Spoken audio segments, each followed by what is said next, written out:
우리가 이 얘기를 계속하고 있는 것도 과연 적절한가? 오히려 뭐 경제라든지 부동산이라든지 정책으로 얘기를 해야 되는데 이거를 너무 이제 야당이나 과도하게 관심을 갖는 것 자체가 이거 말고는 다른 컨텐츠가 없는 것인가? 이런 의문까지 듭니다. 네, 시청자 여러분 안녕하십니까? 조간으로 하루를 여는 신통방통의 윤태윤입니다. 윤석열 후보가 오늘 이준석 대표를 만나기 위해 제주도로 갑니다. 자명 4일 만에 윤 후보가 직접 이 대표를 설득하기 위해서 움직이는 건데요. 자, 두 사람이 만나서 어떤 결말을 만들어낼지 잠시 뒤에 저희가 전망해 보겠고요. 오늘은 먼저 민주당 인재 영입 1호인 조동현 위원장 논란으로 시작하겠습니다. 조 위원장이 영입되자마자 사생활 논란이 벌어졌고 영입 이틀 만인 어제 조 위원장이 자신 SNS에 자진 사퇴를 시사하는 글을 올렸습니다.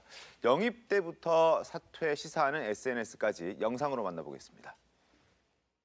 새로운 우주, 뉴스페이스를 추구하시는 것처럼 우리 더불어민주당 선대위에 뉴페이스가 돼 주시면 좋겠습니다. 저희 이제 자녀들에게도 힘들지 않게, 저희 세대보다는 좀 더 낫게 이렇게 살아가는 방법들, 또 안정적인 안보 환경을 물려주는 게 제가 생각하는 그 어른의 몫이라고 생각했고, 군복이 좀 자랑스러울 수 있는 국가가 되었으면 하는 게 제 개인적인 바람이고.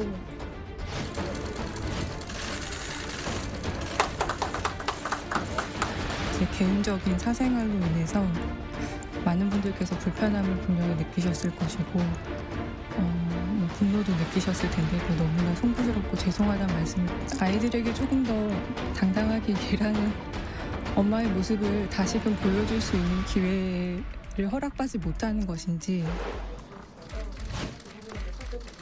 두 번째는 자, 그리고 어제 조 위원장이 자신의 SNS에 글을 썼는데 그 글을 조금 더 자세하게 들여다보겠습니다. 확인해 보시죠. 누구를 원망하고 탓하고 싶지 않다. 열심히 살아온 시간이 한순간에 더럽혀지고 인생이 송두리째 없어진 기분이다 라고 얘기했습니다. 아이들과 가족은 그만 힘들게 해달라. 그간 감사했고 죄송하다 이렇게 이야기를 했습니다.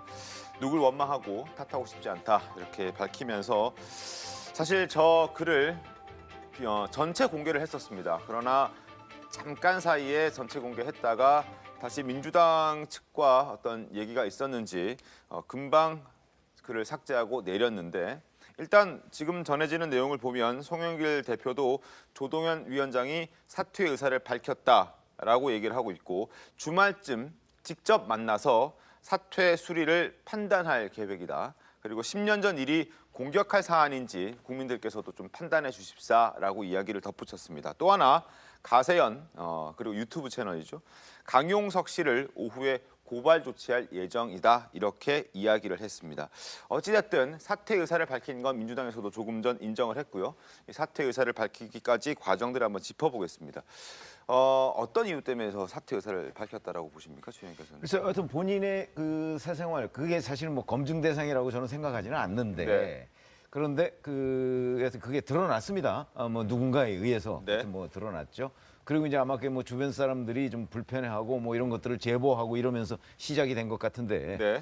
드러났고요. 그다음에 또 본인의 뭐 이거 말고서도 사실은 우주항공 전문가라고 하는 전문성 논란도 있었고요. 네. 그런 것들이 이제 종합되다 보니까 아마 본인이 좀 견디기가 어려웠던 거 아닌가. 왜냐하면 보통 사람의 경우에는 인터넷이나 뭐 이런 데에 저런 게 막 떠돌기 시작하면요. 네. 굉장한 심리적 압박을 받거든요. 아마 그런 부분에 관해서 도저히 견딜 수가 없겠다 이렇게 판단을 한 것이 아닌가 싶습니다. 최지원 대변인, 일단 그 한 유튜브 채널에서는 아들의 이름까지 공개가 됐잖아요. 가족들까지 다칠 수 있다라는 생각을 했을 것 같은데 그것 때문에 사퇴 의사를 밝혔다라고 볼 수도 있을까요? 뭐 그것 때문에 사퇴 의사를 밝히고 안 하고를 떠나서 그건 좀 너무한 일이죠. 그 뭐 유튜브든 뭐 언론이든 이렇게 아들의 실명까지 밝히는 것은 좀 도를 지나쳤다 이렇게 네. 보이고요.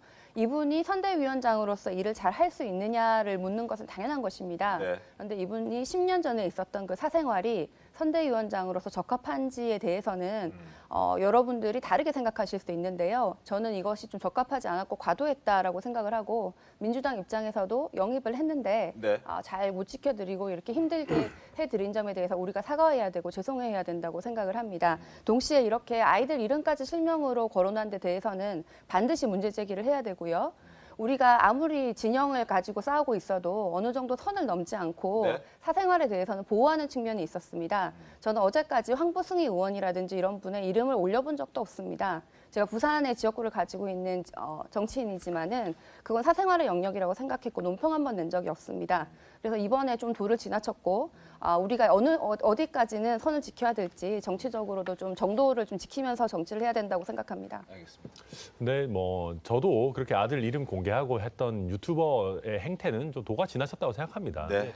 근데 다만 저는 최진 대변인께 말씀드리고 싶은 부분은 국민의힘이 뭐 당적으로 나서서 어떤 조동현 위원장에 대한 사생활을 그렇게 자극적으로 얘기하거나 하지는 않았다라는 점은 분명히 말씀드리고 싶고 저도 우리가 이 정치인에 대한 검증이라는 것이 개인 사생활보다는 직무 능력에 초점을 맞춰줘야 된다라는 부분은 공감하는데 네. 아무래도 선거를 앞두고 있는 시즌이고 또 이재명 후보 같은 경우에는 또 각종 사생활에 관한 여러 의혹들이 있기 때문에 네. 민주당으로서도 좀 불가피한 선택을 한 것이 아닌가 그렇게 생각이 됩니다. 알겠습니다. 자, 일단 어제 오전에 KBS 라디오에 출연해서 자신의 어떤 사생활 논란에 대해서 직접 해명했을 때만 해도 어떤 일을 수행함에 있어서 의지를 좀 밝혔다라고 느낌을 받기도 했었습니다. 그런데 하루 사이에 이렇게 심경 변화가 왜 벌어졌는지에 대한 궁금증이 아마 국민들 여러분께서도 크실 겁니다. 일단 어제 라디오 발언 다시 한번 들어보겠습니다. 양쪽 다 상처만 남은 채로 결혼 생활이 깨졌습니다. 그리고서 이제 약 한 10년이 지났죠. 지금 그 전 남편도 그런 과정에서 이제 다시 가정을 이루고 또 자녀를 키우고 있는 것으로 알고 저희 둘째 아이 누구보다도 올바르게 사랑받고 키우고 있다고 생각하고 앞으로도 그럴 겁니다. 아이들에게 조금 더 당당하게 일하는 엄마의 모습을 다시금 보여줄 수 있는 기회를 허락받지 못하는 것인지 저 같은 사람은 그 시간을 보내고도 꿈이라고 하는 어떤 도전을 할 수 있는 기회조차도 허락을 받지 못하는 것인지를 좀 묻고 싶었습니다. 김광삼 변호사님 네. 어떻게 보십니까? 일단 이제 누구나 실수를 할 수 있다고 저는 봐요. 이제 네. 실수를 했다고 보는데 자기의 과거의 어떤 실수로 인해서 또는 네. 잘못으로 인해서 과연 나의 꿈까지 저버려야 하느냐 이 부분 자체는 이런 약간 타당성이 있다고 이렇게 보기도 하지만 이게 어떤 자기의 능력을 바를 수 있는 영역이 아니고 지금 하는 영역은 정치의 영역이에요. 더군다나 민주당에서 영입한 이유 중에 하나가 이제 청년 영입. 그러면서 네. 여러 가지 전문성을 들어서 이 얘기를 했고, 그다음에 상임선대위원장 자리가 엄청난 자리예요. 그러니까 결국 상임선대위원장을 하는데 송영길 대표 투톱이 돼가지고 하는 거 아닙니까? 그러면 민주당의 얼굴이죠. 그러면 저는 개인적으로 볼 때 본인이 상임선대위원장을 맡았을 때 또 네. 일단 민주당에 맡아달라고 했을 거 아니에요. 그러면 거기에 대해서 허락을 했을 때 자신의 어떤 이러한 것들이 드러나지 않을 거라는 생각을 했을까? 그러면 굉장히 어떻게 보면 정치적으로 좀 순진했다 이렇게 봐요. 그래서 이거 자체가 사실은 너무 사생활을 까발린 게 아니냐, 너무 공격적인 문제가 있다. 이런 부분에서는 동의를 하지만 정치적으로 어떤 상징성 의미 가진 사람으로서는 굉장히 저는 부족하다 이렇게 봐요. 더군다나 둘 다 마음의 상처를 얻었다고 하지만 결과적으로 그 원인 자체는 본인에 의해서 얻은 거잖아요. 그렇기 때문에 그 부분에 대해서 제가 볼 때는 정확히 좀 사과를 하고 그 다음에 자기가 이제 부족함이 있었다는 걸 전제로 얘기를 하면서 얘기를 해야 하는데 일단 본인은 제가 볼 때는 그 당시 방송할 때 보면 네. 좀 굉장히 앞으로 계속 하고 싶은 의지가 강했던 걸 보여요. 근데 그 위에 워낙 이게 일파만파 상황이 워낙 급하게 돌아가니까 그냥 본인 자체도 굉장히 힘들었고 그래서 사퇴할 생각이 상당히 강하지 않나 싶습니다. 최 대변인, 일단 그 검증하는 과정을 좀 혹독하게 거치지 않았다는 비판도 있습니다. 상임선대위원장을 뽑는데 이런 사생활 논란이 불거지게끔 만들었던 것도 민주당 내에서도 문제 제기가 좀 있었을 것 같은데요. 뭐 인재 영입을 하면은 뭐 잘 되는 경우도 있고 이렇게 문제가 불거지는 경우도 있는데 이 검증의 선이 네. 이게 개인이 얘기를 하지 않으면은 실제로는 알기가 힘든 것도 많고 또 어디까지 우리가 물어봐야 되냐 뭐 처음 보는 사람한테 네. 우리 전문가를 모셔놓고는 혹시 뭐 이혼 과정에 무슨 일이 있었냐 이런 거를 속속들이 묻기도 좀 민망한 면도 있습니다.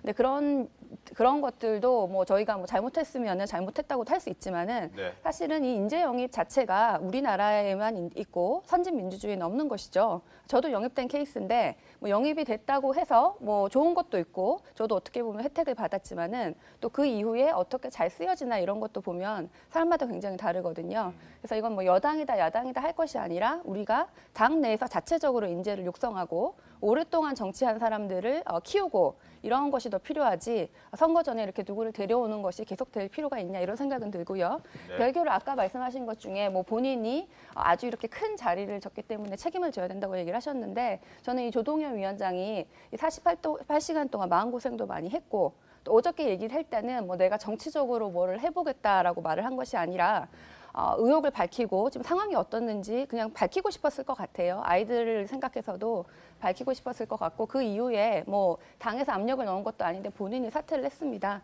충분히 책임을 지는 자세라고 보고요. 그럼 개인 의혹이 있는 사람들은 책임을 져야 되니까 어떤 책임 있는 자리를 맡으면 안 되냐? 그러면은 지금 뭐 윤석열 후보나 그 후보 배우자도 그러면 후보자 자리도 오지 말았어야 되나? 이런 얘기는 다 할 수 있는 것이겠죠. 알겠습니다. 자, 그리고 조동현 위원장의 사생활 문제가 불거졌을 때 안민석 의원이 했던 얘기들이 있습니다. 그것 거짓말이다, 가짜 뉴스다, 우리가 확인 다 해봤다. 자신 있게 말을 했었는데 이 같은 민주당의 대응도 지금 조동현 위원장의 인정을 하는 저 발언 이후에는 좀 비판을 받고 있는 상황입니다. 일단 안민석 의원의 목소리 다시 한번 들어보시죠. 강용석 변호사가 네, 조동현 교수 사생활 의혹을 제기했습니다. 사실이 아닌 걸로 확인을 했고요. 예. 예, 뭐 거기에 대해서는 가짜 이 뉴스입니까? 문제를 제기한 본인이 예, 책임을 예. 져야 될 겁니다. 그럼 이거 가짜 뉴스입니까 이것도? 예, 사실이 아닌 걸로 확인을 했습니다. 자, 이렇게 아니라고 주장을 하다가 조 위원장이 직접 인정하자 결국 한 발 물러섰습니다. 당 내부에서도 비판의 목소리가 일부 나오고 있는데 영상 보겠습니다. 모든 정치 행위는 국민에 대해서 책임지는 것입니다. 우리 국민들의 판단을 좀 지켜보도록 하겠습니다. 본이 여러 가지 좀 판단이 필요할 것이라고 보는데요. 어쨌든 간에 지금 국민적인 정서나 이런 것들이 그런 부분들이 굉장히 강하기 때문에 그런 부분들을 고려할 수밖에는 없지 않나. 자, 안민석 의원의 발언 한번 저희가 좀 짚어보겠습니다. 일단 거짓말이 됐고 안민석 의원의 발언 자체가 거기에 대해서 사과할 생각이 혹시 있는지 좀 알고 계십니까? 뭐 제가 안민석 의원이 아니라서 안민석 의원의 입장은 모르겠지만 아마 그 당시에 여러 군데서 아주 다양한 추측성 그런 말들이 돌았습니다. 그래서 지금 뭐 조동현 위원장이 인정한 거 외에도 여러 가지 말도 안 되는 사안들이 굉장히 많이 돌았기 때문에 거기에 대해서 사실이 아니다라고 했을 때는 안민석 의원도 거짓말을 한 것이 아니고 그중에 일부 사실이 아닌 점도 있었다고 생각이 듭니다. 알겠습니다. 표현 자체가 잘못된 거죠. 그러면 일부 사실이 아닌 게 포함되어 있습니다. 이렇게 얘기를 해야지. 지금 질문 자체가 그 사생활이잖아요. 사생활에 지금 핵심 내용이 있잖아요. 근데 네. 저 사생활 논란의 핵심이 사실은 굉장히 국민 정서상 악성이에요. 그렇죠? 아마 많은 그 유권자들이나 이런 사람들은 사생활 논란이 제기됐을 때도 예를 들어서 그냥 이혼 정도라고 했다면 뭐 그럴 수도 있겠다. 뭐 이혼한 사람도 많이 있는 거 아닙니까? 뭐 이혼한 사람이라고 뭐 다시 무슨 활동, 정치 활동 같은 걸 하지 말라는 법도 없는 거고 그런 정도의 정서는 특히 과거와는 좀 많이 달라진 인식들이 있으니까. 네. 근데 요거는 좀 악성이거든요. 그러니까 본인이 그런 판단을 더군다나 이게 1호 영입 인재잖아요. 응? 이게 한 10호나 15호쯤만 됐어도 좀 이 정도로 논란이 안 됐을 수도 있다고 저는 생각하거든요. 그러면 그 상징성 같은 걸 고려할 때 본인이 1차적으로 판단을 했어야 되고 그다음에 안민석 의원은 사실이 아닌 걸로 확인이 됐습니다라고 얘기했어요. 그러면 문제가 처음에 그냥 확인 안 하고 그거는 혹시 이런 거 아닐까요? 뭐 이런 식의 얘기하고는 완전히 다른 얘기예요. 어떤 경로든 확인을 했다는 거 아닙니까? 네. 그렇게 해놓고서 나중에 보니까 이게 다 사실이에요. 특히 그 사생활의 핵심 내용 부분에 관해서 그렇게 되면 안민석 의원이 뭔가 조치를 하든가 본인이 왜 사실이 아닌 걸로 확인됐다는 그 얘기를 했는가에 대해서 설명을 해야 될 의무가 있는 거 아닙니까? 알겠습니다. 뭐 추가적으로 입장이 나올지 제가 한번 기다려 보겠고요. 사생활 문제는 여기서 정리를 좀 하겠습니다. 이제 경력 논란으로 좀 이어갈 텐데 국민의힘은 조 위원장의 사생활 문제도 논란이지만 우주 전문가로 소개된 조 위원장의 경력도 허위였고 과장됐다라고 주장하고 있습니다. 목소리 들어보시죠. 이미지만으로 네. 전공도 아닌데 마치 네. 전공인 것처럼 포장을 해서 그분의 이력을 보면 네. 우주 산업에 종사한 적이 한 번도 없고 네. 단 책을 한 권 번역을 한 정도이고요. 네. 실질적으로 우주 산업에 기여할 수 있는 사람이 아닙니다.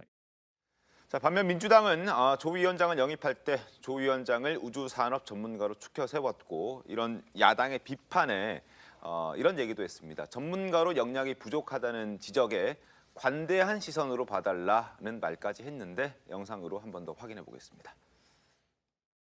조동연 상임선대위원장께서는 조금 특이한 이력을 가지고 계십니다. 제가 제일 관심 갖는 부분은 우주 항공 분야의 전문가라는 사실입니다. 크게 연구도 하시고 역할을 해오신 그 항공 우주 분야에 우리 당도 각별히 좀 관심을 가지겠다는 말씀드립니다. 우주산업 전문가라고 이재명 후보가 지켜 세우셨는데 근데 뭐 전문가들이 좀 갸우뚱한다 이런 얘기도 들리던데요? 지금 이제 그분이 30대지 않습니까? 예. 뭐 전문가들 내에도 또 진짜 전문가들이 있고 네. 아직 뭐 젊은 전문가들이 있는데 뭐 그런 거는 조금은 좀 관대한 시선으로 보고 앞으로 40대, 50대 그분이 전문가로서 가야 할 길이 많이 남아있지 않습니까? 자, 그렇다면 조동현 위원장은 자신 본인의 이력에 대해서 어떻게 설명을 했을까요? 들어보겠습니다. 군생활 17년 하는데 경력이 굉장히 화려하네요. 군생활에 전념하지 않고 어떤 커리어 줍기라고 해야 되나요? 그럼요. 예, 그런 우려가 있으신 건 당연히 이해를 하고요. 예. 근데 실은 명예에 의해서 움직이는 것들이 대다수입니다. 군사 전문가에서 우주 산업까지 어떻게 관심을 갖게 되신 것도 궁금하고. 우주 관련된 스타트업들은 다 모여라 하는 행사가 있었고 그래서 제 사비를 들여서 그 이틀간의 행사에 꼬박 참석을 했더니 스타트업과 군이 협력하지 않으면 뒤처질 수 있다는 어떤 재정학적인 위기감이 굉장히 강했고 저희도 그렇게 해야 된다는 생각을 이제 2년 전부터 한 거죠. 예. 그리고 2년 동안 준비해서 낸 책이 됐습니다. 김광선 변호사님, 이 이틀 동안 실리콘밸리에서 있었던 행사에 참석을 했고 거기에서 계기가 되어 2년 동안 우주 산업과 관련된 책을 준비했고 책을 냈다, 번역했다 이런 얘기인데 이게 전문가라고 얘기를 할 수 있는 정도 수준인지에 대한 지적들이 상당히 많거든요. 아니 전문가를 할 수가 없죠. 그러니까 뭐 논문 한 편 쓰고 뭐 책 한두 권 번역하면 전문가는 아니에요. 그러면 그 분야에서 얼마 동안 캐리어를 쌓았느냐 이제 그런 부분이 굉장히 중요하다고 보기 때문에 저도 보니까 또 군 생활 자체가 물론 뭐 군의 자체는 명예에서 움직이기 때문에 뭐 하버드 어디 가서 연수를 한다랄지 미국 가서 연수한다랄지 그건 이제 본인이 그걸 거역할 수는 없겠죠. 그렇지만 커리어 자체를 보면 사실은 군 생활에 전념했다 일반적인 군인을 기준으로 하는 겁니다. 네. 그렇게 볼 수도 없고 그다음에 저도 이제 처음에 영입 1호로 발표됐을 때 저는 굉장히 신선하다고 느꼈어요. 일단 굉장히 젊고 네. 또 육사 출신이란 말이에요. 네. 그리고 우리나라에 우주 관련된 전문가 뭐 그렇게 알려진 사람이 많지 않지 않습니까? 그런데 이 나이에 우주 전문가 대단하다. 그래서 영입 1호를 굉장히 잘했다 그런 생각을 했는데 그 이후에 이제 커리어랄지 이런 여러 가지를 보니까 굉장히 좀 부족한 점이 많이 있다 이런 생각이 드는데 이제 우리가 이제 검증에 관한 문제예요. 그런데 선대위를 꾸는 데 있어서 사실은 청와대의 장관이나 수석 할 정도로 검증하기는 굉장히 어렵죠. 왜냐하면 선대위 시스템은 그렇게 갖춰지지 않아요. 네. 그런데 저도 이제 정보위원회 활동을 하고 있는데 물론 이제 대통령이 임명하는 위원회인데 한 3개월 검증받았는데 검증할 때 제 고향까지 가가지고 다 조사를 하더라고요. 뭐 가족분부터 해가지고 뭐 내 주위에 있는 걸 다 조사를 하니까 전화가 계속 오는 거예요. 뭐 네. 장관 가냐, 뭐 가냐고. 근데 그 위원회 하나 가는데도 그렇게 검증을 많이 했는데 이 부분은 육사 출신할지 같이 동기들한테 어떤 사람이냐고 한마디만 물어봤으면 사실은 민주당에서 이렇게 큰 실수를 안 했을 것인데 일단 너무나 이 포장을 하고 젊고 그거에만 너무 신경을 많이 쓴 것이 아닌가. 근데 지금 시대가 어느 시대예요. SNS, 인터넷 이거에서 모든 것이 밝혀지는 시대잖아요. 그래서 정말 이번에 굉장히 제가 볼 때는 좀 민주당에서 실수를 하지 않았나 싶습니다. 아니 근데 예를 들어서 이런 거 있습니다. 지금 모 캠프에서도 저를 전화 받은 적이 한 번 있는데 그걸 묻더라고요. 언론계 중진 누군데 이름을 얘기해가면서 이 사람이 어떤 사람이냐는 걸 저한테 물은 적이 있어요. 평판조회군요. 그렇죠. 예. 아니 그러니까 그런 전화를 저는 한 통화만 해서 제대로 얘기를 했어도 저런 실수는 하지 않는다 이렇게 보거든요. 본인이 사실 우주항공 관련해서 아까 그 인터뷰를 보면 책을 냈습니다로 했습니다. 그렇죠? 우리가 자기가 책을 쓴 거와 번역해서 낸 거는 완전히 개념이 다릅니다. 우리 알잖아요. 그런데 책을 냈습니다예요. 그러니까 본인의 실책도 저는 있다고 생각합니다. 저런 부분에. 그러면 여하튼 그거를 어디 뭐 예를 들어서 우주항공 전문가라는 사람 누구 한두 사람한테만 전화를 해봤어도 저는 저런 실수를 하지 않은 건 아닌가. 참 그런 아쉬움이 있습니다. 네. 뭐 경력 사실 이분 사퇴한 분인데 지금 여기서 지금 이런 얘기까지 하는 게 필요하냐는 아직 사퇴가 생각도 결정나진 않았죠. 사퇴 의사를 밝힌 분인데 예, 이런 예. 것이 필요하냐는 생각도 사실 들지만은 우리가 지금 우주항공 전문가를 우주항공을 위해서 우주항공 전문가가 필요해서 거기에 대한 경력직을 뽑는데 이분이 그 우주항공 전문가라고 응모를 한 것이 아닙니다. 민주당의 좀 새로운 얼굴로 청년으로서 선거를 도와줄 사람을 뽑는데 우리가 모시고 온 것이고요. 네. 그 과정에서 이분은 육사를 나왔고 최근에 우주항공에 대한 책을 썼고 그러면서 민주당에서 그러면 이분은 우주항공을 잘 아시는 그런 신선한 분이구나 이렇게 간 것이죠. 그래서 마치 이분이 뭐 허위 경력을 쓴 것처럼 얘기를 하는 것은 부적절하고 이분이 우주항공 정책을 만들려고 지금 오신 것도 아니고 그 선거에서 선대위의 선대위원장으로 온 청년으로 온 겁니다. 그래서 뭐 이분의 뭐 우주항공 전문성을 얘기를 하는 것은 사실은 이분이 뭐 이라크에 파병을 갔다든지 네. 뭐 지금 뭐 육사 출신으로서 우주에도 관심이 있고 책까지 냈다든지 이런 것은 만약에 이분이 국민의힘에 영입된 사람이라면은 아마 좋게 보셨을 것이다. 그래서 너무 이렇게 몰아가시지는 좀 않았으면 좋겠다고 생각합니다. 아니 근데 우주항공 전문가라는 얘기를 민주당 밖에서 누가 한 적이 없어요. 그렇죠. 민주당에서 우주항공 전문가로 얘기를 해놓고 이거 우리가 뭐 선대위 위원장을 뽑는 것이지 우주항공 전문가를 뽑는 것이 아니다 이렇게 말하는 것은 사실 말이 되지 않죠. 알겠습니다. 자, 여기서 이제 그 얘기는 그만하도록 하겠습니다. 어쨌든 조동현 위원장은 일단 사퇴 의사를 밝혔고 송영길 대표도 주말에 조동현 위원장을 만나서 사퇴를 수락할지 의사를 수락할지 결정하겠다라고 밝혔습니다. 일단 상황을 좀 지켜보겠습니다. 그리고 어제 이재명 후보는 방송기자클럽 초청 토론회에 참석했습니다. 이 자리에서 이재명 후보는 조국 사태에 대한 사과를 공식적으로 했습니다. 영상 보겠습니다. 조국 장관에 대해서는 여전히 이제 우리 더불어민주당이 그간의 국민들로부터 외면받고 또 비판받는 문제의 근원 중에 하나인데요. 이거 너무 억울하다, 지나치다, 또 왜 우리만 갖고 그러느냐 이런 태도가 아마 우리 국민들께서 더불어민주당을 좀 질책하는 주원이 됐을 것 같습니다. 소위 내로남불이라고 하는 것도 그런 것일 테죠. 국민들께 공정성에 대한 기대를 훼손하고 또 실망시켜드리고 아프게 한 점은 변명의 여지가 없는 잘못입니다. 지금 이 자리에서 다시 한번 사과 말씀드리고 싶습니다. 방금 그 사과를 조국 사태에 대한 좀 공식적인 사과로 좀 받아들여도 되겠습니까? 제가 할 수 있는 범위 내에서는 아주 낮은 자세로 진지하게 사과드립니다.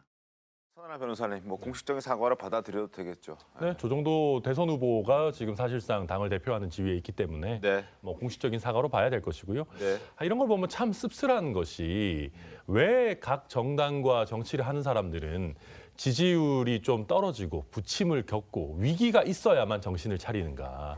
뭔가 선거를 앞둔 시기에만 늘 이런 자기 성찰이 그때서야 생기는가. 참 씁쓸한 마음을 금할 수는 없습니다. 알겠습니다. 근데 기본적으로 조국 사태 당시에 그때는 이재명 경기도지사였잖아요. 이재명 경기도지사 SNS 활동 열심히 하죠.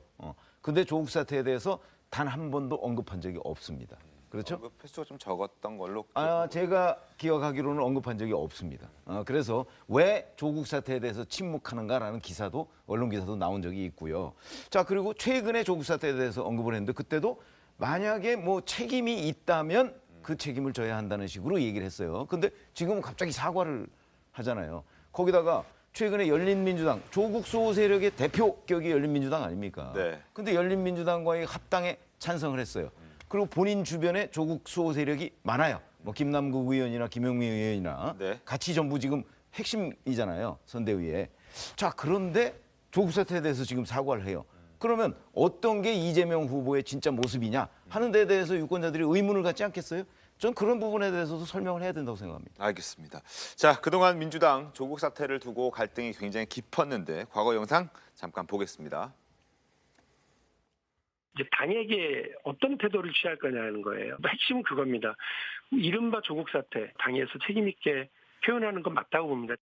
당이 대신 나서서 사과를 한다는 것 자체가 주체로서 좀 적절한가라는 이런 좀 고민이 있고요. 그걸 사과한다라고 해서 그 프레임에서 안 빠질 거냐. 그렇지 않고 선거 딱 지고 나니까 평가를 조국 탓이다, 추미애 탓이다, 뭐 이렇게 이상한 방향으로 끌고 가길래 요 며칠 전까지 심하게 그 우울증 비슷하게 좀 알았어요. 피할 수 없는 뭐 정말 큰 강이죠. 그 강을 건너지 않고 과연 어떻게 중도를 마음을 돌릴 수 있을까? 저는 별로 상상이 되지 않습니다.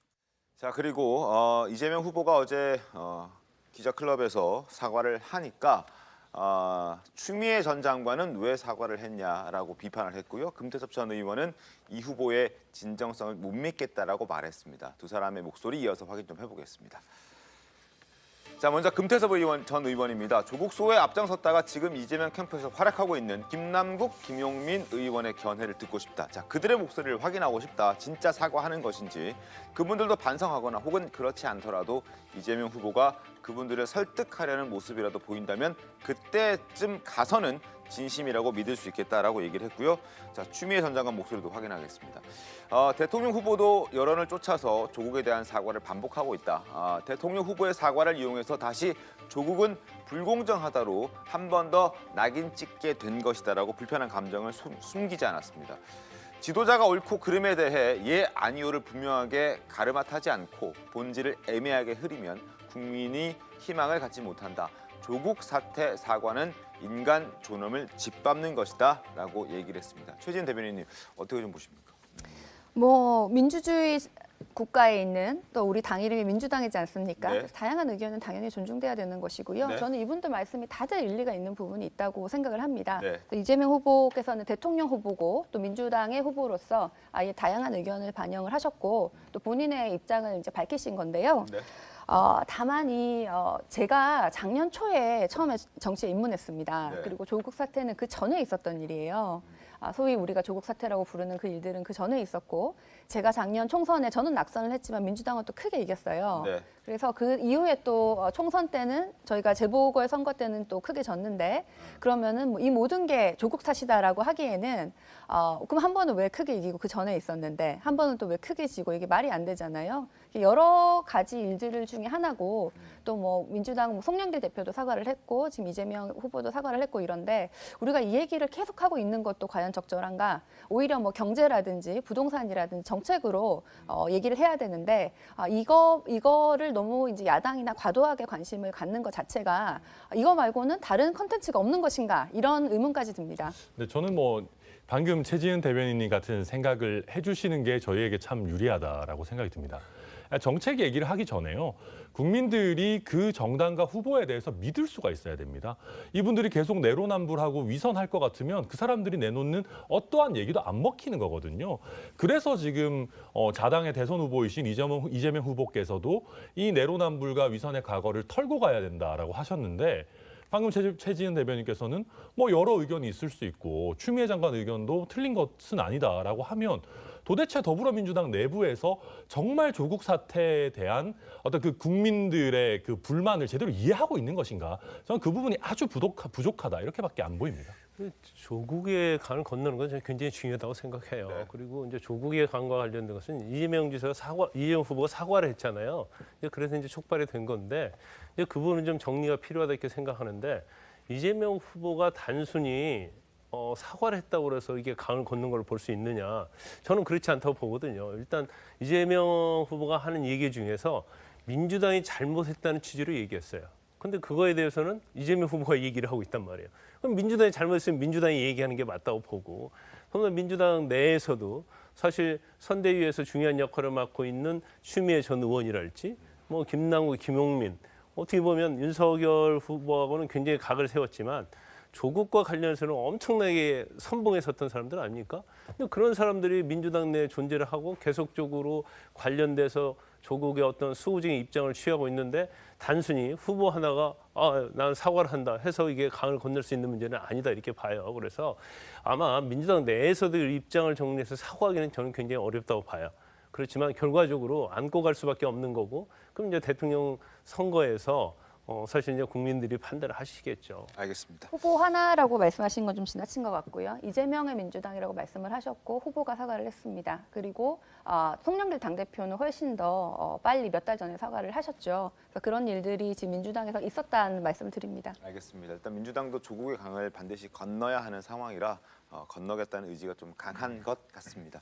자, 그리고 낙곰수 멤버 출신인 김용민 평화나무 이사장이 진짜 이재명 간별사를 자처하면서 이재명 후보 선거운동을 하지 않는 의원 하위 80%를 공개하겠다라고 지난달에 말을 했었는데 공개했습니다. 그 전에 당시 어떻게 얘기했는지 목소리를 다시 한번 들려드리겠습니다. 국회의원의 SNS는 한마디 한마디가 뉴스가 되는 경우가 많습니다. 굉장히 큰 스피커이자 무기입니다. 적지 않은 수의 의원들 가만히 앉아 있죠. 뒤에서 무슨 호박씨를 까는지 알 수가 없어요. 그래서 부득이하게 김용민이 어제부터 오는 11월 25일까지 민주당 국회의원들 SNS를 전수조사하기로 했습니다. 이재명 후보 선거운동을 하지 않는 국회의원 80일을 공개하고자 합니다. 몇 개 올렸나 그 숫자만 볼 것입니다. 자, 그리고 그 진짜 명단을 공개했는데 다 보여드릴 수는 없고 일단 순위 상위권에 있는 사람들 위주로 좀 보여드리겠습니다. 일단 도움을 주고자 한 순서대로 21명, 진성준, 김남국, 조정식, 강선우, 소병훈, 양이원영, 문정복, 박주민, 최기상, 윤우덕 등등등입니다. 자, SNS에 글을 적게 올린 순서대로 80명을 뽑았는데 그 위에 상위권 10명은 김민기, 김민철, 김수홍, 김정호, 김진표, 맹성규, 박광원, 송갑석, 송기헌, 안규백 의원 등등이 거론되고 있습니다. 좀 노골적으로 줄을 세운 건 아닌가 하는 비판도 있지 않습니까? 아니 근데 저게 정치는 SNS로만 하는 건 아니잖아요. 그런데 저거는 지금 SNS에 올린 글만 가지고 얘기를 하는 거거든요.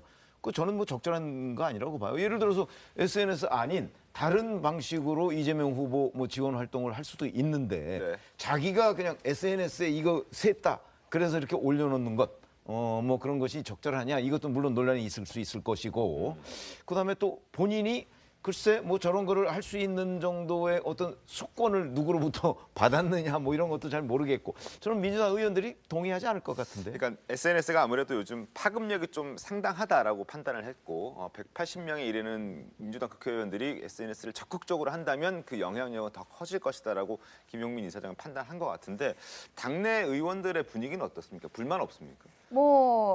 이 김용민 이사장이 당대표도 아니고 당의 무슨 직을 가지고 있는 정치인도 아니고 개인의 유튜버고 개인이 이렇게 한 겁니다. 시민들이 당연히 이제 정치 선거 운동을 돕기 위해서 나는 이렇게 하고 싶다고 참여를 할 수 있는 것이죠. 네. 이걸 줄 세우기 이렇게 말하는 건 좀 과도하고요. 모든 시민에게 열려 있는 그런 선거 운동이기 때문에 시민이 자유롭게 하는 것을 국회의원이 자기가 기분 나쁘다고 해서 뭐라고 할 수는 없는 거고요. 저도 아까 말씀하신 것 중에 동의를 합니다. SNS가 유일한 선거 운동은 아닌데 이것만 기준으로 하면은 SNS는 별로 안 했는데 선거운동을 열심히 했다라고 생각하는 그런 국회의원은 좀 억울한 마음도 있겠죠.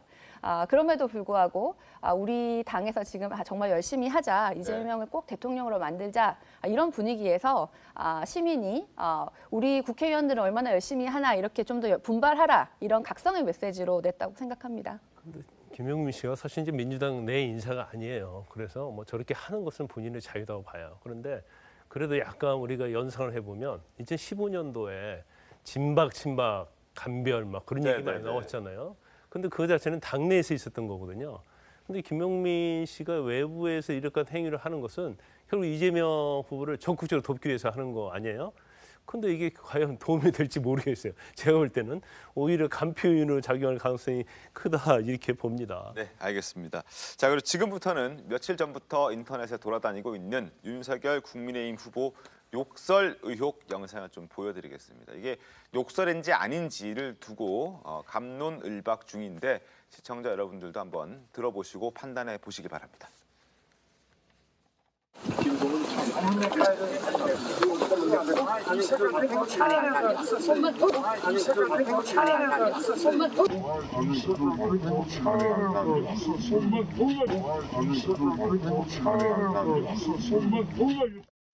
자, 어떻게 들리셨습니까? 이게 욕설처럼 들리셨는지 아니면은 다르게 들리셨는지 지금 어떻게 궁금한데 일단은 욕설이 아닌 것으로 확인이 된 상태입니다. 이 색깔 체인지를 차 안에서 했었어야지라고 했던 게 윤석열 후보의 워딩이었는데 근데 저 영상이 공개되자마자 욕설이라고 판단을 한 민주당의 몇몇 관계자들이 SNS에 글을 올리기 시작하면서 또 논란이 됐었거든요. 아니, 그러니까 그 SNS를 처음 올린 사람이 사실은 이제 문제고 그걸 또 퍼나른 민주당 이제 관계자들이 문제인 것이죠. 네. 근데 우리가 들어봤지만 사실 구분이 잘 되진 않아요. 네네네. 근데 이제 거기에 이렇게 됐다는 게 이 색깔이라고 돼 있다는 거 아니에요. 그렇죠? 이 색깔이. 그게 왜냐면 넥타이를 사실 저기 김영삼 전 대통령 추도 그 식에 가는 장면이거든요. 그러니까 이제 검은 넥타이를 매야 되는데 검은 넥타이가 아니잖아요. 그러니까 그 검은 넥타이를 바깥에서 이제 이거 바꿔매시죠. 그러니까 아니 이 색깔이 뭐 이렇게 얘기를 하면서 아니 그 차 안에서 그걸 했었어야지 이렇게 지금 얘기하는 장면이거든요. 그런데 이 색깔이가 이제 그게 무슨 다른 뭘로 이렇게 욕설로 변화돼서 이게 욕설을 했다 이렇게 해서 어떤 사람이 올렸는데 그걸 제대로 확인도 안 하고 이제 이재명 후보 선대위의 관계자가 그거를 이제 공유를 했단 말이죠. 그래서 이게 문제가 된 거잖아요. 자, 그래서 다시 한번 저희가 좀 들려드리도록 하겠습니다. 자막을 한번 넣어봤는데 한번 함께 보고 또 이야기 이어가겠습니다.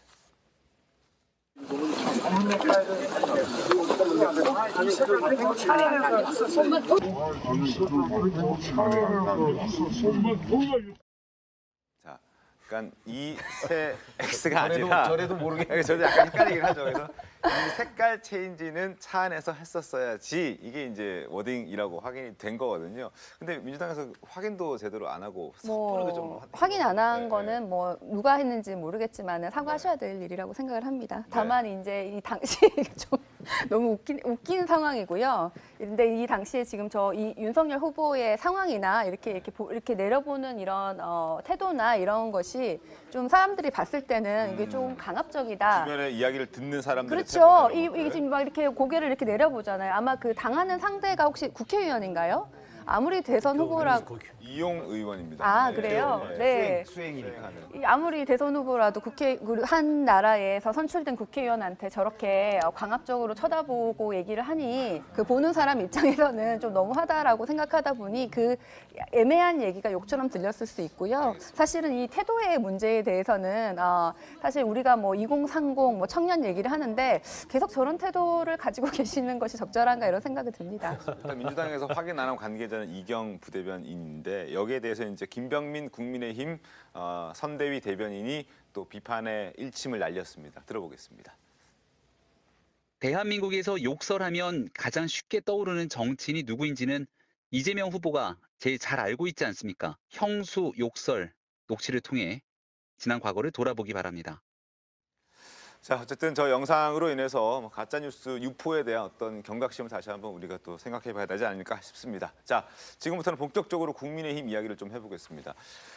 윤석열 후보가 오늘 이준석 대표를 만나기 위해 제주도로 갑니다. 오전 중에 출발할 것으로 보이는데 몇몇 언론을 통해서 확인된 바 따르면 윤 후보가 와도 이준석 대표가 만나지 않겠다라는 입장을 전했던 터라 만남이 성사될 수 있을지 또 성사가 된다면 극적인 합의가 이루어질 수 있을지 주목이 되는데 자, 윤 후보가 제주도행을 결심하기까지 여러 이유가 작용을 했겠지만 어제 점심 식사에서 당 원로들과 만남에서의 조언 그리고 어제 저녁 홍준표 의원과의 만남에서도 어느 정도 윤 후보가 제주도행을 결정하는데 적지 않은 영향을 미친 것으로 보입니다. 먼저 3시간 40분 동안 이어진 어제 홍 의원과의 만찬 회동에서 어떤 대화가 오갔는지 화면 보겠습니다.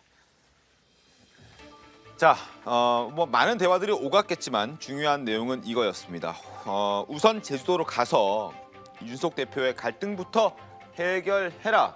그랬더니 윤석열 후보가 이준석 대표 만나겠다, 제주도행을 하겠다라는 얘기를 했다고 합니다. 그리고 어제 점심에 당 원로들과의 오찬 회동도 있었는데 이 자리에서도 이준석 대표를 직접 만나서 좀 설득을 해야 된다는 조언들이 많이 나왔다고 합니다. 목소리 직접 확인하겠습니다. 김종인 씨하고 이준석 대표하고 두 사람 때문에 우리 당이 여러 가지를 지금 좀 상처를 입고 있다고 저는 생각을 합니다. 그러나 이 두 분을 윤 후보께서 끌어안고 같이 나가지 못할 때는 잃어버리는 표가 상당히 많을 걸로 생각을 합니다. 아무리 좀 불쾌하고 불편하더라도 꾹 참고 당장 오늘 밤이라도 이준석 대표가 뭐 묻고 있다는 어디 경상도 바닷가를 찾아가서 손잡고 같이 하자. 그래가지고 같이 서울로 끌고 올라오면 아마 내일부터 분위기가 달라질 겁니다. 요즘 찾아와도 갔어. 그 말씀드리고 그렇게 하지 말라 이거예요?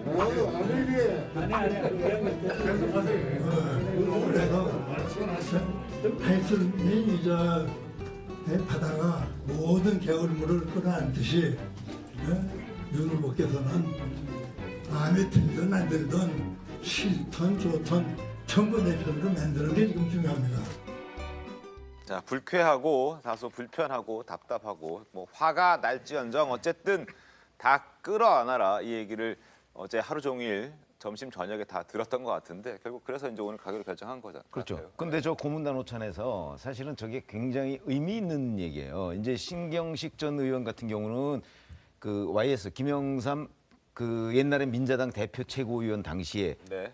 대표 비서실장을 했었어요. 그러니까 YS식 스타일이죠. 그때 기억나실지 모르지만 YS가 박태준 최고위원이 당무 거부하고 광양대철소에 내려갔을 때 본인이 직접 찾아가서 같이 올라갔거든요. 이제 그런 부분에서 결국 YS식이다. 근데 저기에 안 드러났지만 권혜옥 고문 같은 경우는 사실은 그거 뭐하러 가느냐 또 이렇게 얘기를 했거든요. 그게 이제 정치의 스타일, 정치의 스타일에 차이가 있다. 이렇게 보고요. 근데 저는 조금 의문은 자, 오늘 오전에 내려간다 그러면은 이준석 대표가 안 만나겠다고 그랬는데 제주도에 있을까요? 그런 점에서 본다면 이런 부분은요 전격적으로 이루어지지 않으면 이게 성공하기가 쉽지가 않습니다. 그래서 윤석열 후보의 참모들이 과연 이 일을 어떻게 제대로 성사시킬 수 있을까 하는 것에 저는 약간 회의가 듭니다. 아, 그래요? 왜냐하면 저런 건 전격적으로 내려가야 되는 거거든요. 이준석 대표 안 만나겠다고 그러면 아마 여기 어디 상공에서 이렇게 비행기가 어긋날 수도 있고요. 여러 가지 가능성이 있거든요. 지난 수요일에 순천에서 이준석 대표를 만난 분이 옆에 와 있는데 자, 천하나 변호사님 어떻습니까? 이준석 대표가 제주도에서 윤석열 후보를 기다렸다가 만날 것 같아요? 아니면은 또 다른 곳으로 도망갈 것 같습니까? 뭐 도망이라는 표현이 적절한지 모르겠습니다만은 이동하겠습니다. 예. 육지로 다시 돌아올 수도 있겠죠. 네. 근데 저는 이준석 대표가 그렇게 좋은 게 좋은 거다라는 식으로 어떤 제대로 된 결정 사항 없이 윤석열 후보와 만나고 바로 서울로 복귀할 가능성은 매우 낮다라고 봅니다. 아, 그래요? 그리고 이준석 대표 입장에서도 만나게 되면 또 돌아오지 않는 거에 대한 여론의 압박이 더 높아질 수 있거든요. 네네. 그런 상황에서 지금 만나지 않겠다라고 하는 것이 어떤 정말로 실질적인 변화가 없이 만나는 모양새만 하고 올라올 가능성은 저는 낮다 이렇게 보고 있습니다. 근데 저는 올라오든 올라오지 않든 복귀를 하지 않든 복귀를 하든 간에 만나는 게 맞죠. 더군다나 후보가 제주도까지 갔는데 그 대표가 만나지 않는다는 건 말이 되지 않아요. 나는 이준석 대표의 어떤 행동 자체가 어느 정도는 뭐 저는 굉장히 일리가 있고 명분이 있다고는 봐요. 물론 대표로서 저런 자명을 하는 것은 부적절하긴 하지만 일종의 이러한 선대위를 가지고 가서는 대선에서 이길 수 없다는 자기 확신이 있고 그렇다면 뭔가 자기 말이 선대위에 반영이 안 되면 사보타지 형식으로 저렇게 하는 것은 있을 수 있다고 봐요. 그렇지만 만약 후보가 제주도까지 갔는데도 불구하고 만나지 않았다. 서로의 어떤 불통 그런 게 있다면 만나서 풀이하는 거죠. 그러니까 만나고 나서 바로 복귀하느냐 하지 않느냐는 이준석 대표가 결정할 일이에요. 근데 만나봤는데 윤석열 후보가 변하지 않았다. 또 내 생각을 반영할 생각이 없다. 그건 나는 돌아가지 않는다. 이렇게는 할 수 있지만 안 만나는 건 안 된다. 제주도까지 가서 만나지 않는다는 것 자체는 본인의 어떤 정책 이미지 이런 부분에 있어서도 굉장히 저는 치명적이라고 보고 만약에 윤석열 후보가 뭐 대선에서 떨어지든지 아니면 대선 후보 대선이 된다면 어떤 역할을 할지는 모르겠지만 결국 윤석열 후보의 대선 당선 자체는 이준석 대표하고 정책 생명이 굉장히 연결돼 있어요. 그래서 여기 만에 하나라도 잘못되면 본인이 앞으로 정책 입지도 굉장히 좁아지고 그 룸이 적어질 수밖에 없어요. 그래서 본인도 많은 생각을 할 것이다. 하지만 우리가 그러잖아요. 싸움을 한다 할지 불협화음이 있으면 반드시 만나는 게 중요하다 이렇게 봅니다. 알겠습니다. 저는 이준석 대표가 아주 구체적인 주문을 한 걸로 알고 있는데요. 본인에게 좀 뭐 돈을 해먹으려고 한다라는 돈을 식으로 해먹는다는 표현은 좀 적절하지 않고 표현이 정확히 어떻게 홍보비를 됐었나요? 뭐 예. 사용하려고 했다. 예. 임의적으로. 네. 그 표현을 한 사람에 대해서 네. 어떻게 뭐 그 사람을 뭐 해고를 하든지 네, 뭐 어떻게 그렇죠. 인사 조치를 취해 인사 조치를 취하고 오는 걸로 전제를 했는데 사실 그게 먼저 되면은 뭐 이준석 대표가 당연히 만나지 않겠습니까? 그래서 오히려 그것은 윤석열 후보가 지금 해야 될 책임인 것 같고요. 정말 네. 이준석 대표와 다시 이제 일을 하고 싶으면 저는 사실 이준석 대표에 대한 희망이 있습니다. 당이 서로 다르고 이준석 대표가 가지고 있는 뭐 여성에 대한 문제라든지 아니면은 뭐 통일에 대한 입장은 저랑 생각이 많이 다르지만 그래도 이준석 대표가 젊은 청년으로서 정말 우리 정치의 한 획을 그었고 사실 그 전에 국민의힘은 굉장히 답답한 느낌이 들었는데 이준석 때문에 변화, 쇄신의 이미지가 많이 있었고 그렇기 때문에 당 지지율도 많이 올라간 것이 사실이죠. 그래서 저는 이준석 대표 같은 분이 뭐 여당, 야당을 떠나서 더 많아져야 우리 정치가 더 건강해져야 된다고 생각을 하고 응원을 하고 있는데 다만 이 국민의힘의 후보자가 너무 이렇게 당대표 패싱이라는 얘기도 나오고 이준석 대표의 그 나이 때문에 조금 너무 좀 함부로 대하시는 게 아닌가 이런 생각이 좀 들어서 답답한 마음이 있습니다. 알겠습니다. 자, 이준석 대표가 지금 오늘까지 나흘째 자명 중이고 어제 사흘째였는데 언론과 인터뷰를 좀 했습니다. 목소리 한번 들어보시죠. 선거에 있어서의 제 역할에 대해 가지고 많은 고민을 했기 때문에 지금 저는 계획된 대로 저는 행보를 하고 있습니다. 선대위에 아예 합류 안 하실 건가요? 저는 상임선대위원장이고요. 다만 제 역할은 본선을 야기하지 않기 위해서 저는 사실상 김병준 위원장이 총괄선대위원장이 생각하고 운영하셨으면 하는 생각입니다. 이것이 당무 거부냐? 우리 후보가 선출된 이후에 저는 당무를 한 적이 없습니다. 왜냐하면 후보의 의중에 따라 사무총장 등이 교체된 이후 저에게 당무에 대해서 어떤 의사를 물어온 적이 없기 때문에 윤석열 후보가 어떤 조치를 좀 하면 서울로 복귀하실 계획 있으실까요? 저는 윤석열 후보에게 어떤 것을 요구한 적도 없고요. 저에게 윤석열 후보가 어떤 걸 상의한 적도 없기 때문에 저희 간의 이견은 존재하지 않습니다. 여기까지입니다라고 하는 글은 어떻게 해석해야 될까요? 선대위에서의 제가 어떤 지휘관으로서의 역할은 이제 그 정도로 제한되었다 이렇게 얘기하는 거고 뭐 그게 우발적인 메시지를 보시는 분들은 그렇게 평가절하하시면 됩니다.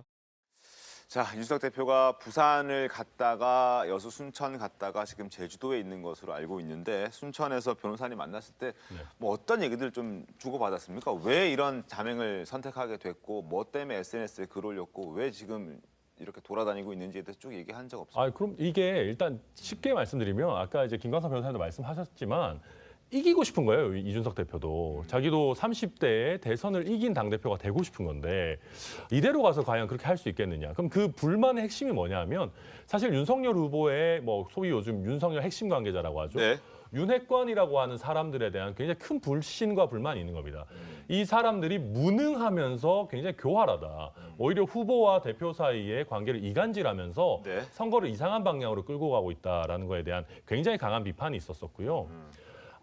그러다 보니까 지금 선대위가 이대로 가서 되겠냐. 도대체 무슨 컨셉을 가지고 어떤 방향으로 가는지도 잘 모르겠고 또 어떤 컨셉을 예를 들면 정한다고 한들 그걸 실행할 수 있을 만한 인원들인지도 잘 모르겠다라는 불만이 있는 것입니다. 또 한 가지는 이준석 대표가 뭐 그렇다고 해서 자기가 후보가 아닌데 다 자기 마음대로 할 수 없다는 것도 잘 알고 있어요. 네. 근데 후보가 결정하는 거면 차라리 따르겠는데 그 후보의 결정이 아니라 그 후보 주변에 있는 사람들이 오히려 잘못된 방향으로 끌고 가고 있는 것이 아니냐. 그런 부분에 대한 굉장히 큰 위기의식을 가지고 있습니다. 결국 인선과 전략에 문제가 있다. 그래서 본인이 생각했던 것과 윤 후보가 생각하는 게 좀 차이가 있으니까 이걸 좀 조율하겠다는 차원에서 이런 행동을 하고 있는 것 같은데 일단 선대위 공식 출범이 예정돼 있는 날짜가 12월 6일 다음 주 월요일입니다. 오늘 기준으로는 3일밖에 남지 않았습니다. 당대표가 계속 이렇게 자리를 비우면 그 또한 마이너스일 수밖에 없는데 자 이준석 대표가 앞서 이간질한다고 지목했던 그 윤 후보 측근에 대한 인사 조치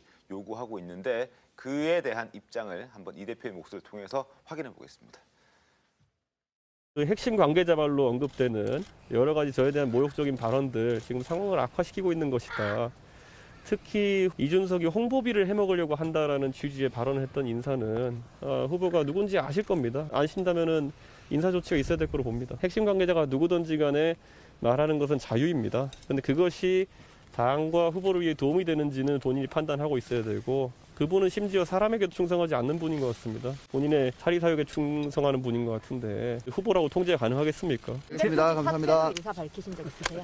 그런 거 하나하나가 저희 굉장히 모욕적인 이제 이야기를 핵심 관계자라고 하는 사람들이 퍼뜨리고 있는 것이다 생각하고요. 부정확할 뿐더러 굉장히 의도도 정상이 아닌 그런 이야기들이 오고 있다 이렇게 판단합니다. 선남 변호사님, 그 홍보비를 거론한 사람이 누굽니까? 뭐 그 얘기를 구체적으로 저에게 해주지는 않았습니다. 뭐 저도 몇 가지는 물어봤었어요. 예를 들어서 그 소위 여의도에 지라시가 돌았었죠. 그 미디어 홍보본부장 자리를 내놔서 뭐 이준석 대표의 권한을 다른 사람에게 넘기려고 한다.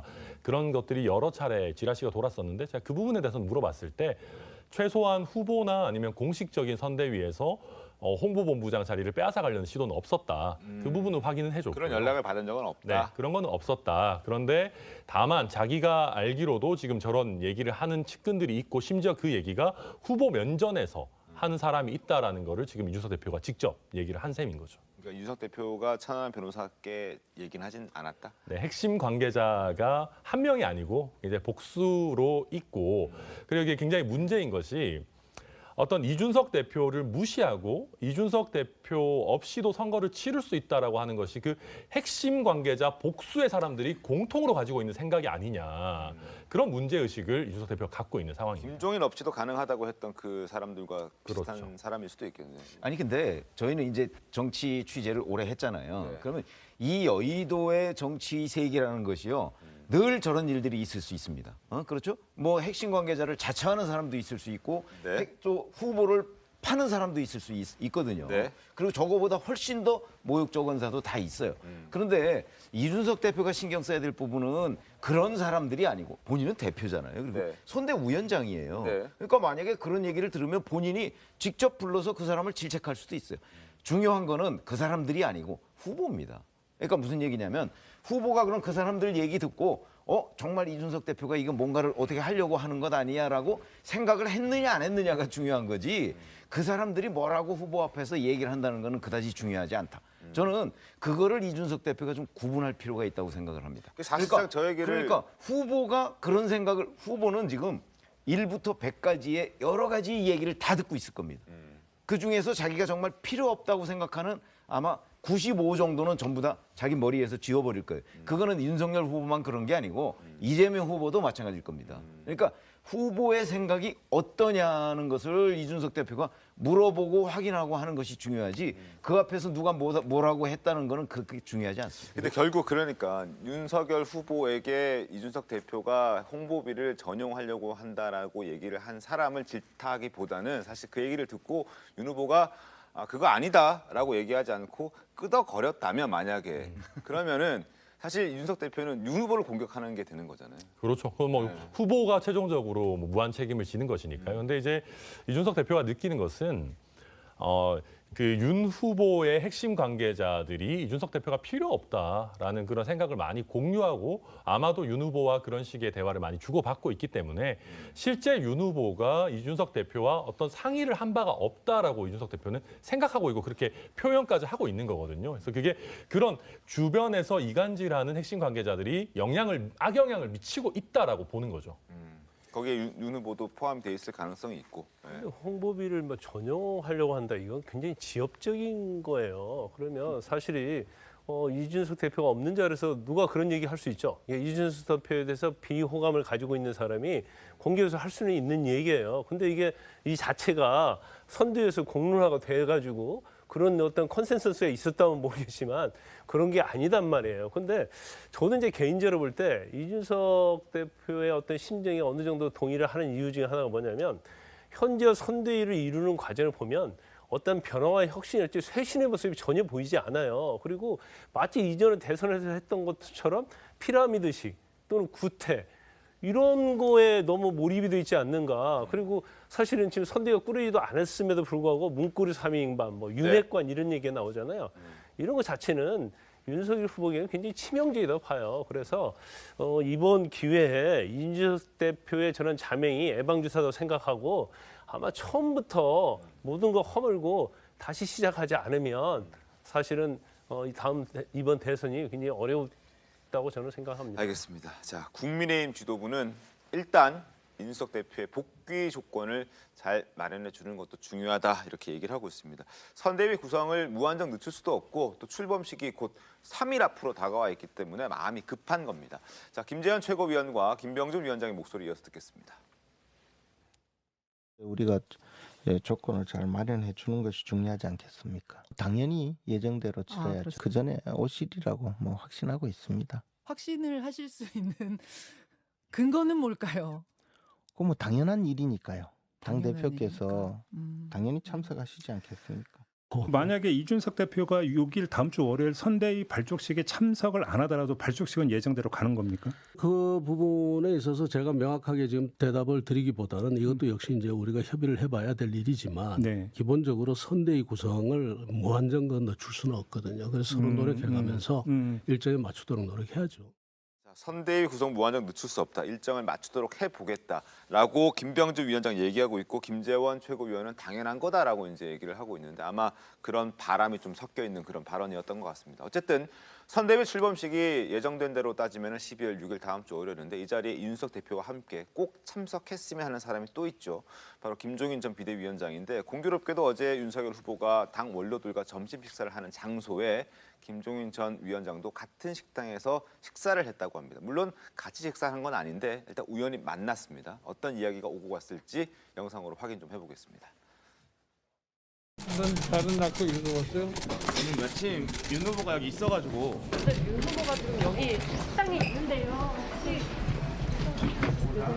윤 후보 다시 만나거나 통화하실? 대표님 오늘 왜 오셨어요?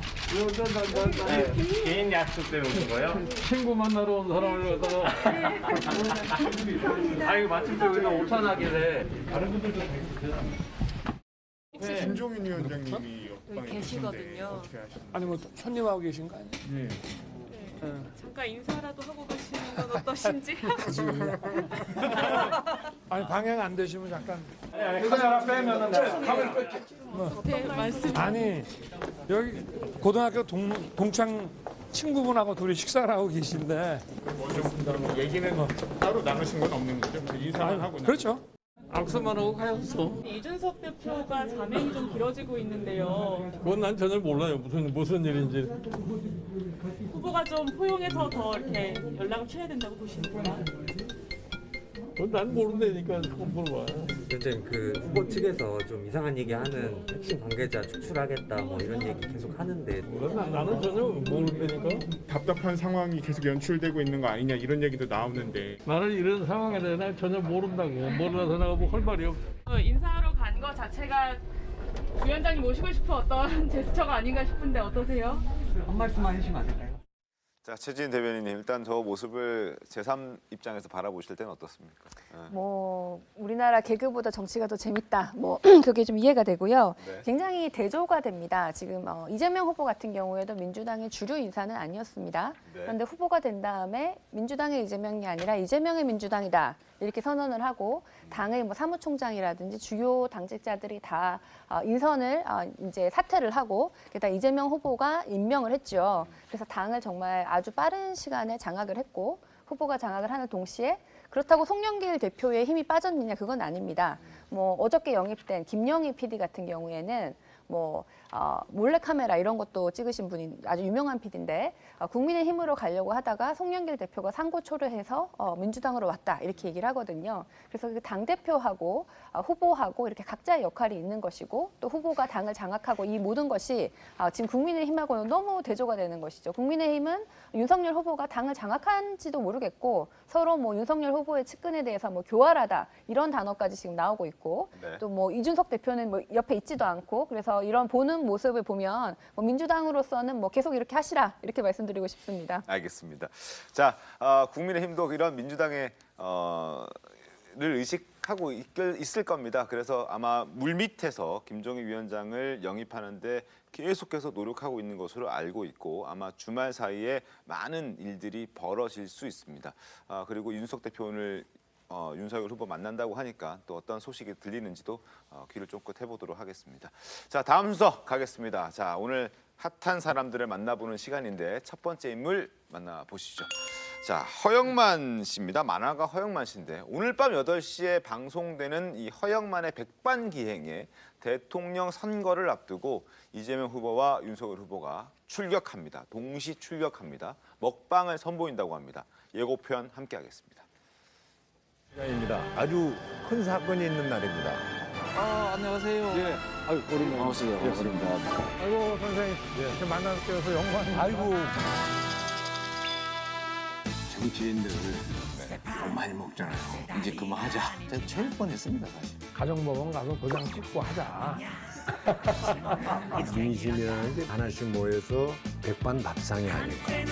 통합. 딱 국민만을 위해서 한다. 정치의 궁극 목적이긴 하죠. 완전히 그냥 반문 토론. 자, 두 사람이 같이 출연하는 거 아닌가 싶기도 했는데 일단 장소가 좀 서로 다르죠. 그렇죠. 왜 그러냐면 이제 이재명 후보의 경우에는 우리가 흔히 가맥 뭐 이렇게 네. 얘기를 하죠. 이게 이제 슈퍼하고 가게 맥주 팔고 예. 뭐 이거야 아마 그 이제 준말인 것으로 보이는데 거기서 이제 그게 또 마침 청계천 본인이 과거 소년공 때 뭐 그런 걸 회상하면서 거기서 이제 지금 그 음식을 먹는 장면이고요. 네. 윤석열 후보는 그게 아니고 이제 칼국수집. 이제 종로에 아주 오래된 칼국수집에서 같이 만나서 이제 과거 본인이 사법시험을 뭐 9번인가 봤다는 거 아니겠습니까? 이제 그런 얘기들을 중심으로 해서 그 대화를 전개한다고 합니다. 알겠습니다. 그리고 이재명 후보는 지난 7월에 죽기 전에 꼭 먹어보고 싶은 음식으로 어머니가 해주셨던 국수를 꼽기도 했는데 그 목소리 잠깐 들어보시죠. 얼갈이 배추 알아요? 예, 얼갈이 배추. 예. 그 얼갈이 배추를 살짝 데쳐서 미역국수를 그 삶아서 찬물에 샥 헹군 다음에 헹구. 얼갈이 데친 거를 딱 올리고 차가운 물에 간장을 딱. 그리고 보리밥에 오이. 금방 다 싱싱하잖아요. 그거 채쳐서 넣어서 한 그릇 먹고 싶습니다. 초가지 그 저기 저 마루에 걸터 앉아가지고 먹던 맛이다. 초가지. 그리고 윤석열 후보가 지금 관심을 갖고 있는데 먹는 모습들이 이제 나옵니다. 보시죠. 네, 윤석열 후보도 지금 열심히 뭘 먹고 있죠. 뭐 이제 시장 찾아가서 맛있게 먹고 있는 것인데 일단 윤석열 후보도 맛집을 소개해주기도 했었습니다. 음식에 관심이 많고 또 미식가임을 스스로 밝혔기 때문에 윤 후보의 목소리도 한번 들어보겠습니다. 집을 하나 소개해드릴까요? 선화동에 지금은 상호가 잘 기억이 안 나는데 지난번에도 대전에서 우리 TV 토론하러 서울서 내려왔을 때 우리 그 일행들하고 콩나물 비빔밥을 먹고 그리고 저 방송국에 갔습니다. 네. 탕수육은 부먹 찍먹이냐? 혹시 후보님께서는 찍먹인가요, 부먹인가요? 구워서도 안 먹고 그 소스에 찍어 먹지도 않고 예. 그냥 볶아 드세요? 저 간장에 찍어 먹고. 자, 어쨌든 오늘 저녁 8시에 백반 기행을 통해서 두 대선 후보의 이야기들을 한번 진솔한 이야기들을 또 음식과 함께 들을 수 있는 시간이 준비되어 있습니다. 많은 시청 바라겠습니다. 두 번째 인물 만나보겠습니다. 두 번째 인물은 홍남기 경제부총리입니다. 자, 홍남기 경제부총리의 30대 아들이 코로나 환자들도 수용할 병실이 없는 지금 이런 난 상황에서 응급 상황이 아님에도 불구하고 특실 입원까지 했다고 해서 논란이 되고 있습니다. 화면 보겠습니다. 자, 지난달 24일 오전 10시 50분쯤 서울대학교 병원 응급실을 찾았는데 오른쪽 다리 발열과 통증이 있었다라고 합니다. 그런데 1차 진료 결과 응급 상황이 아니라고 판단이 됐음에도 불구하고 특실에 입원을 했다라는 게 지금 논란이 되고 있는데 김관삼 변호사님, 지금 막 안 그래도 병실이 없어서 난리인데 이렇게 해도 되는 건지 좀. 지금 이제 감염병, 특히 이제 코로나19 때문에 사실 이제 병실이 굉장히 부족합니다. 네. 그런데 사실 뭐 아시는 분은 아실 거예요. 사실 대학병원에 입원한다는 것이 하늘의 별 따기거든요. 예를 들어서 뭐 아주 응급한 환자들도 사실은 병실을 구하지 못해서 응급실에 계속 머무는 경우가 많아요. 그래서 물론 이제 홍남기 부총리 같은 경우에 이제 아들이 너무나 뭐 아프고 그러면 심정적으로는 빨리 입원해서 낫기를 바라겠죠. 그건 이제 부모의 심정이고 인지상정은 맞아요. 하지만 저걸 바라보는 국민의 입장에서 보면 정말 입원하기 힘드는데 경제부총리라고 해서 특혜를 받은 것이 아니냐. 이제 그런 어떻게 보면 마음을 가질 수도 있는 거죠. 알겠습니다. 뭐 특혜는 아니었다라는 게 일단 기재부 입장이고 서울대 병원에서도 얘기를 하고 있지만 어쨌든 요즘 같은 상황에 병실 구하기 힘든 상황에 이렇게 됐다는 건 특혜가 아니냐 의혹을 살만한 일이기도 합니다. 세 번째 인물 보겠습니다. 세 번째 인물은 배우 김부선 씨입니다. 자, 어제 저희가 줄리베커가 그려져 있던 종로구의 한 중고 서점 외벽에 김부선 씨로 추정되는 모습이 그려졌다라고 하는 벽화를 소개해드렸는데 그 자리에 김부선 씨가 등장했다고 합니다. 현장을 찾았다고 합니다. 화면 보겠습니다. 자, 찾아서 이런 얘기를 SNS에 남겼는데요. 예수를 빙자한 폭력 행위는 나와 내 가족들에게 심각한 모욕을 줬다. 난 이재명의 아내도 윤석열의 아내도 아님을 분명히 알려드린다라고 얘기를 했는데 저기 찾아서 사실 뭐 이런저런 얘기를 많이 한 것 같습니다. 어떤 얘기들을 좀 했습니까? 그러니까 지금 그 김부선 씨 같은 경우에는 정치권 전반에 대한 혐오가 굉장히 많은 것 같아요. 찾으셔가지고 뭐 약자를 보살핀다고 하지만 민주당이나 국민의힘 당이나 뭐 웃기지 마라, 그냥 뭐 너희들이나 잘해라, 뭐 이런 식의 얘기도 많이 하셨고요. 그래서 좀 아마 그 김부선 씨 본인도 정치권에 관련한 이슈로 계속적으로 오르락내리는 것 자체가 좀 정신적으로 부담이 있으신 게 아닌가라는 생각이 듭니다. 알겠습니다. 본인이 자처한 것도 있는데 어찌됐든 김부선 씨 얘기까지 저희가 좀 준비를 해봤습니다.